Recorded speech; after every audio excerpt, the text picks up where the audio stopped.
আন্তর্জাতিক সীমান্ত আইন লঙ্ঘন করে একের পর এক কাঁটাতারের বেড়াসহ স্থাপনা নির্মাণ করছে ভারতীয় সীমান্তরক্ষী বাহিনী বিএসএফ। এতে ক্ষুব্ধ আর আতঙ্কিত লালমনিরহাটের বিভিন্ন সীমান্ত এলাকার বাসিন্দারা।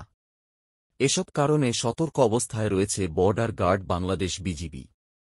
আন্তর্জাতিক সীমান্ত আইন অনুযায়ী শূন্যরেখার উভয় পাশে ১৫০ গজের মধ্যে কোনো দেশই কোনো স্থাপনা নির্মাণ করতে পারবে না।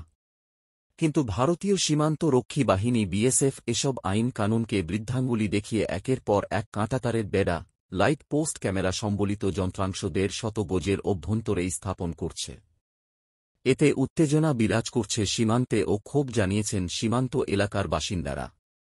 বিজিবি ও স্থানীয়রা জানায়, ভারত বাংলাদেশ সীমান্তের প্রধান পিলার ৮ সোনা ২৯ নম্বরের ২ নম্বর উপপিলার পাটগ্রাম উপজেলার সদর ইউনিয়নের গাটিয়ার ভিটা সীমান্তের শূন্যরেখার ৫০ গজ অভ্যন্তরে গত মঙ্গলবার রাতে ভারতের পশ্চিমবঙ্গের কোচবিহার জেলার বিএসএফের ৯৮ ব্যাটালিয়নের ফুলকাড়াবুড়ি ক্যাম্পের বিএসএফ সদস্যরা সে দেশের নির্মাণ শ্রমিকদের নিয়ে বৈদ্যুতিক খুঁটি ও যন্ত্র স্থাপন করে। পরদিন ঘটনাস্থলে গিয়ে কৃষকরা বিষয়টি দেখতে পেয়ে বিজিবিকে জানালে তারা বিএসএফের নিকট তীব্র প্রতিবাদ জানিয়ে দ্রুত বৈদ্যুতিক খুঁটি ও যন্ত্র সরিয়ে নিতে বলে এবং পতাকা বৈঠকের আহ্বান জানিয়ে চিঠি দেয়। বুধবার সন্ধ্যায় বিএসএফ বিজিবির মধ্যে কোম্পানি কমান্ডার পর্যায়ে পতাকা বৈঠক অনুষ্ঠিত হয়। প্রায় ২০ মিনিট স্থায়ী বৈঠকে ভারতের পক্ষে ৬ জনের নেতৃত্ব দেন ইন্সপেক্টর জিতেন্দ্র সিং। বাংলাদেশের পক্ষে ৬ জনের নেতৃত্ব দেন সুবেদার মাহবুবুর রহমান।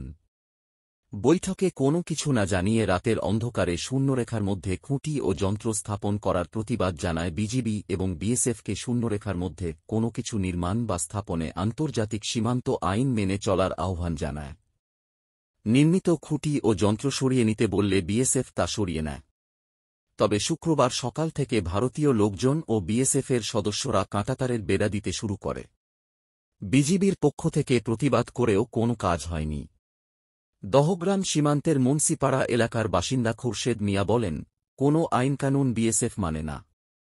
শূন্যরেখায় কি করে তারা কাঁটাতারের বেড়া দেয়?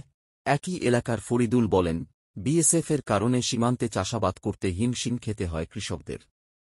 সুযোগ পেলেই তারা চড়াও হয়, মাঝে মাঝে মারধর করে আমাদের। পাটগ্রাম সদর ইউনিয়নের আইনুল হক বলেন, সীমান্তে বিএসএফ সবসময়ই আগ্রাসী মনোভাবের।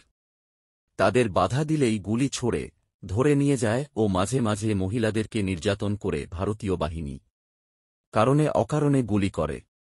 বিএসএফের এসব অনৈতিক কর্মকাণ্ডে বরাবরের মতো প্রতিবাদ জানিয়েছে বিজিবি।